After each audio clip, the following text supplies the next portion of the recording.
guys, it's Glenn from glenscarcollection.com, and today I'm driving one of my dream cars. This is definitely a bucket list car for me. A BMW M6 with a V10 engine, and best of all, it's got a manual transmission. So this is known as the E63, the chassis code for the similar M5 for a V10 with being E60. So Interlagos Blue, as you know if you follow the channel, my E90 was a manual with Interlagos Blue with a slick top. This has a carbon fiber roof, it's got a carbon fiber interior, and most important is that V10 engine. Now, I've always wanted a V10 car. I mean, I have a V10 car, the R8, but I always wanted a BMW V10, an M6 or an M5. And though an M5 would probably fit my lifestyle better, 4 doors, I can use it more, I think the M6 looks so much better. All right, so what we're gonna do is we're gonna put it in neutral. Now, this is a manual transmission car, which is pretty rare. They only made, I believe the number is in North America. Remember, a manual transmission wasn't available in Germany. In Germany, you only can get the SMG. So in 2006, the first model year, they were all SMGs. Americans, North America, petitioned BMW to come out with a manual, so they did it for the 07 model year. This is an 09, so it's an LCI update, and it's just a beautiful car. So let's start it. We have comfort access here where we can just press the start button, and let's listen to that V10. Ooh, wow.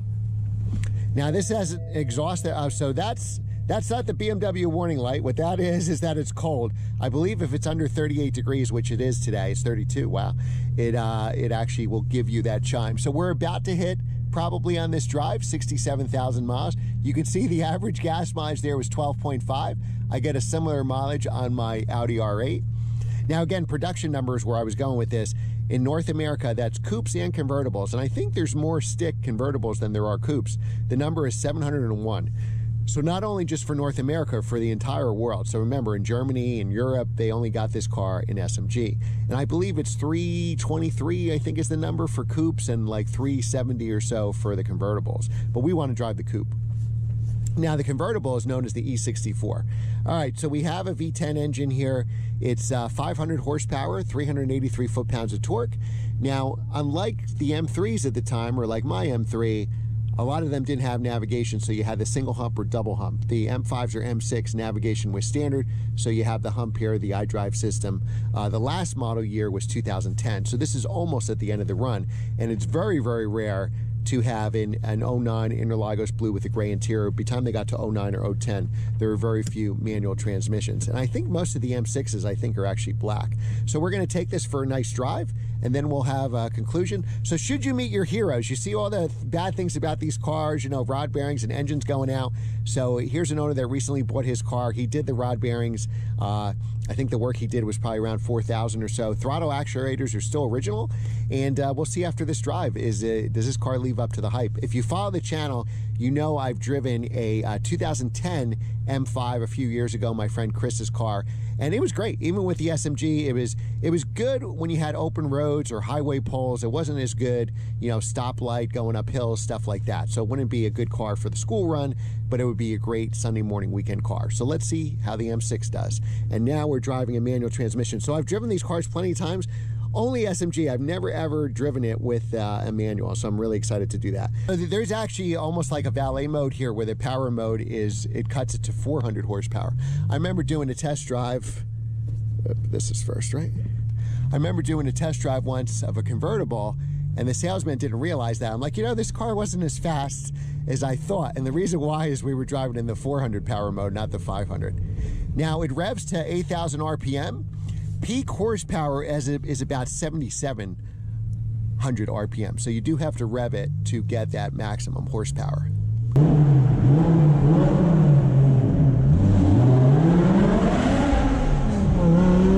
All right, so let's take the M6 on some turns here.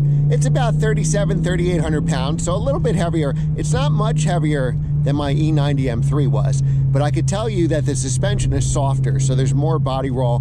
It's more of a luxury car, where I think you could easily track your E92 M3 like I did, but this car is probably more of a little more of a luxury car, more of an open road car, open highway car, you know, an Autobahn car. Now, I drove these when they were new. Wow. And This car kept up with everything. I drove this back-to-back with an F430 Ferrari, a Corvette. I guess it was a C6 Z06 at the time. And this car literally was just as fast. These cars are actually true 200-mile cars. This and the M5. Not too many cars can say they actually can go 200 miles an hour. Very easy to shift. Typical rubbery BMW no-feel shifter and clutch. But this, it sounds amazing. So this is an Eisenman race exhaust. Now this is a luxury car too, so it's got sound deadening in here. I would almost equate it to my R8. You know, with the windows up, it's pretty quiet.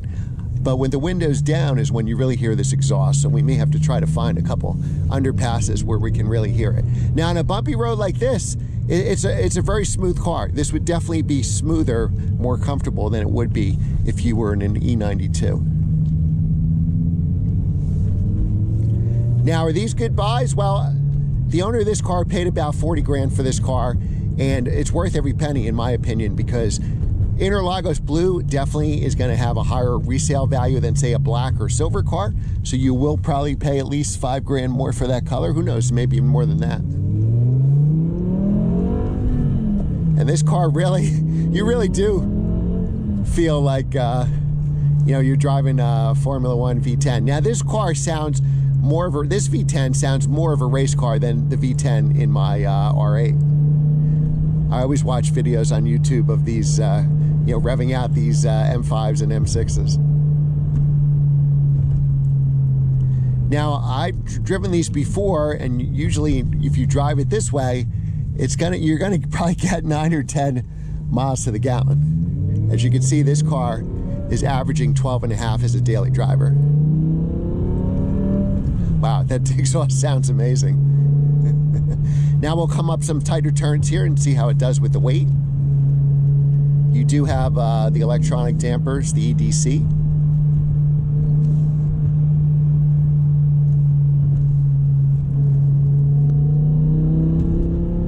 You have the heads-up display. I don't know if that's coming through with the GoPro or not, but it gives you your speed, and it gives you sort of like a tachometer where your green, yellow, and red. Now we're going to have some tight S turns here.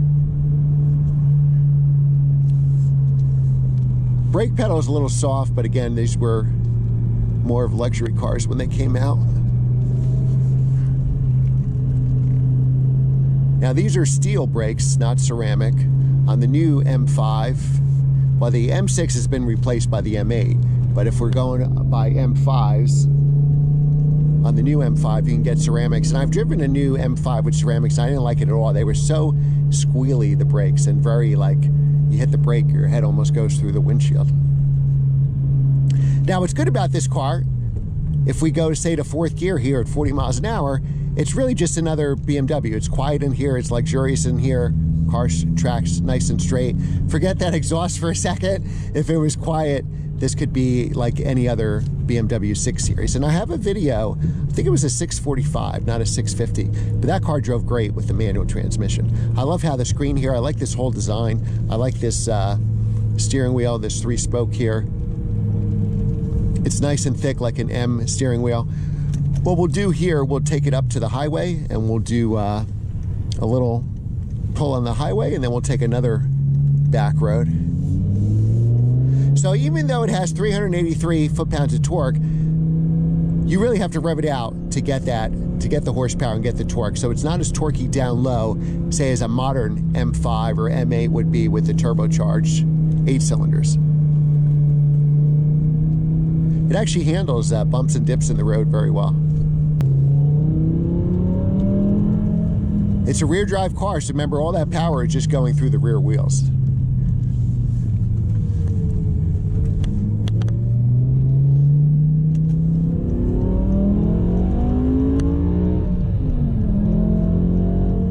Great sound, amazing sound.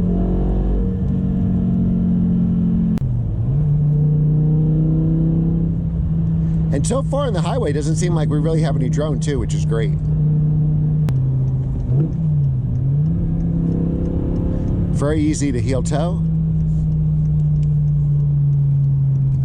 And with some trail braking, the front end turns in pretty well.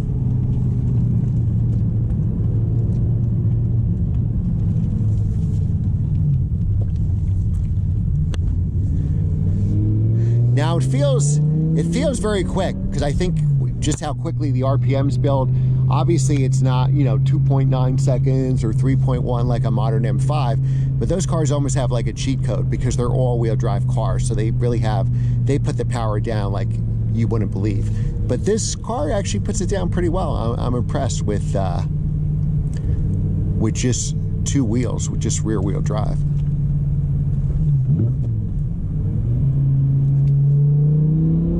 If you could stomach the gas mileage, you should drive this in the lower gears, second and third, as much as possible.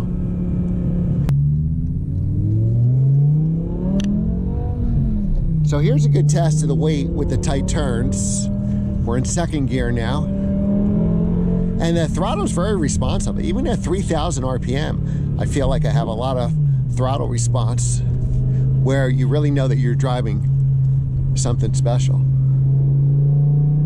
The more I drive this car, the more I like this car. So should you meet your heroes? Yes. I mean, definitely you have to do maintenance on these cars. I think if you get a manual car, which is pretty rare. I know on the M5s it was about 10%, and it's very rare on the M6. You know, do the rod bearings, do the throttle actuators. Rod bearings are probably a must. If there's no record of it being done or it hasn't been done in a long time, you should probably do it. The throttle actuators, you know, won't kill your engine, kind of put you in a safe mode. The throttle actuators went out with like 38,000 miles on my E90 M3. So you can wait till that happens. Here, this car has about 67,000 and still has original throttle actuators, so go figure. But I think once you sink probably that 5 to 10 grand in this car, you really can have a car you can enjoy for a long time. And I think if you get these cars in manual, you don't have to worry about the SMG pump and the other normalities of that. And I think that the manuals are so rare, it'll hold its value. So I think these cars definitely, if they're 40,000 now, will definitely be probably $60,000 cars in the future. You might have to wait, you know, 5 or 10 years for it to get there, but basically my point is, you'll get that maintenance back, and it's well worth doing it. So you're not really doing this necessarily to make money, you're doing it to have a V10 manual car you can enjoy for a long time. All right, so let's get on the highway one more time, and we'll have a little area where there's no houses where we can accelerate a little bit.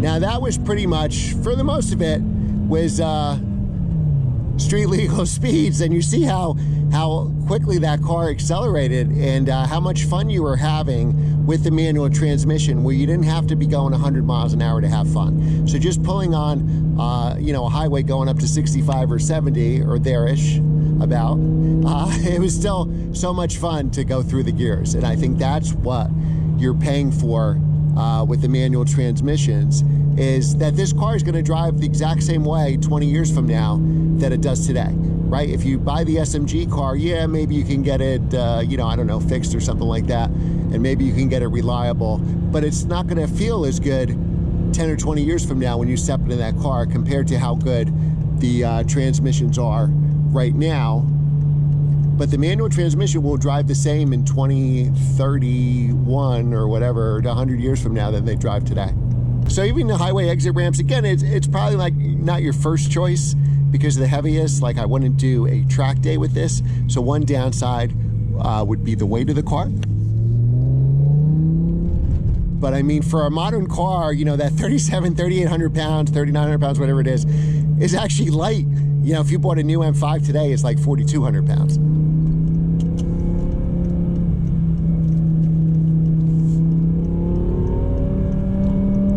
And this is also a great car for Cars and Coffee. You're going to be the only one. You'll probably be the only V10 manual there. Now I have to trail brake a little bit to get that nose to turn in.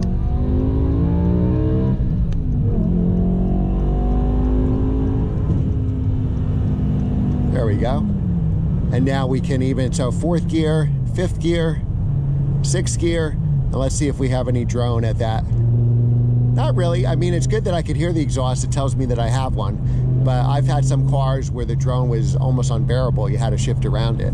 So here we're kind of in the sweet spot of the zone of the drone, and you know, it's fine.